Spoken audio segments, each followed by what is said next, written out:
7 अक्टूबर 2023 Gaza ने Israel के ऊपर बम गिराया 5000 के तकरीबन।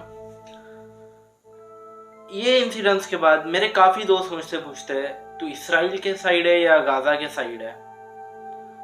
ये ओपिनियन मेरा जो आगे आने वाला है वो देखने के बाद आप शायद मुझे बायस बोलो, लेकिन फैक्ट बताई जाएगी, सच्चाई बताई जाएगी, क्योंकि मैं एक छोटा यूट्यूबर हूँ, मेरे ऊपर पॉलिटिकल प्रेशर कुछ नहीं है।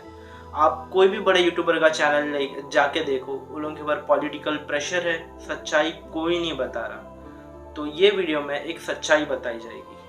आ जाओ। आज के टाइम पे जो इसराइल और गाजा के बीच में चल रहा है वो समझने के लिए हमको हिस्ट्री में गौर फरमाना पड़ेगा।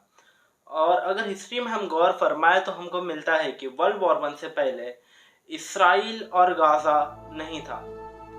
ये दोनों वर्ल्ड वॉर 1 से पहले ये रीजन में ज़्यादातर लोग अरब रहते थे, विच इज़ मुस्लिम, और जूस की माइनॉरिटी थी। मेजॉरिटी अरब की और माइनॉरिटी जूस की। अब 1947 में यूनाइटेड नेशन आता है with the power of Britain and other countries. Juice और अरब के बीच में पार्टीशन करता है। जूस को 55% ऑफ द लैंड देता है जिसको नाम दिया जाता है इजराइल, और गाजा को 45% ऑफ लैंड दिया जाता है जिसको नाम देते हैं गाजा। लेकिन ये एग्रीमेंट से अरब एग्री नहीं थे।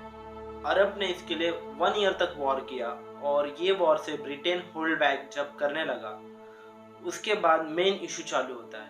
इसराइल धीरे धीरे लैंड कैप्चर करना चालू करता है, और आज के टाइम पे इसराइल के पास more than 78% of the land है। मतलब जो ज़मीन जिसकी थी वो आज उसके पास नहीं है, किसी और ने टेक ओवर कर लिया है। जब अपने लैंड को अपने हाथों से जाते हुए फिलिस्तीन ने देखा तो उसका प्रोटेस्ट उन्होंने किया, और इजरायली गवर्नमेंट ने उनको कुछ ऐसे जवाब दिए।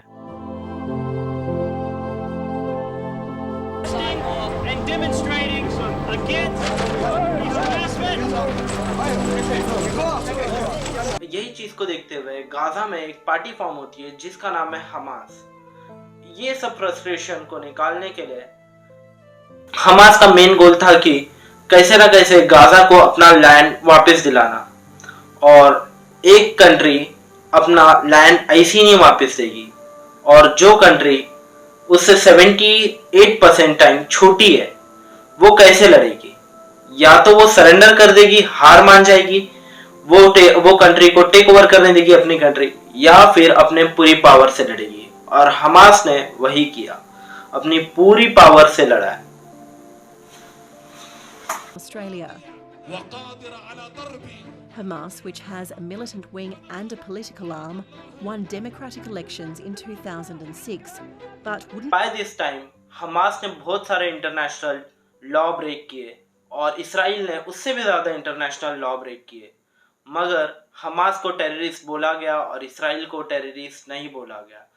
हमास अपने आप को सेल्फ डिफेंस करने के लायक नहीं बोला गया, और इसराइल को सेल्फ डिफेंस करने का हक दिया गया। यही चीज़ आज भी हो रही है, आज के इस समाज में भी हो रही है।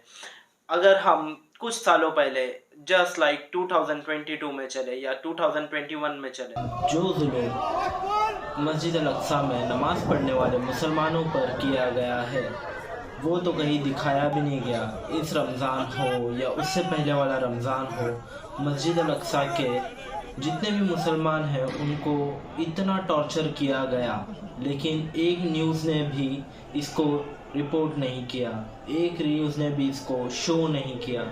मतलब हमारा मीडिया इतना ख़राब है कि इसको शेयर भी नहीं कर सकता, इसको कुछ अवेयरनेस भी नहीं फैला सकता इसके बारे में। वॉट एवर हैपन्स, अगर मुझसे मेरा कोई घर छीनेगा तो मैं उसके लिए लड़ूंगा, तो मैं उसके लिए झगड़ा तो करूँगा, क्योंकि ये मेरा घर है।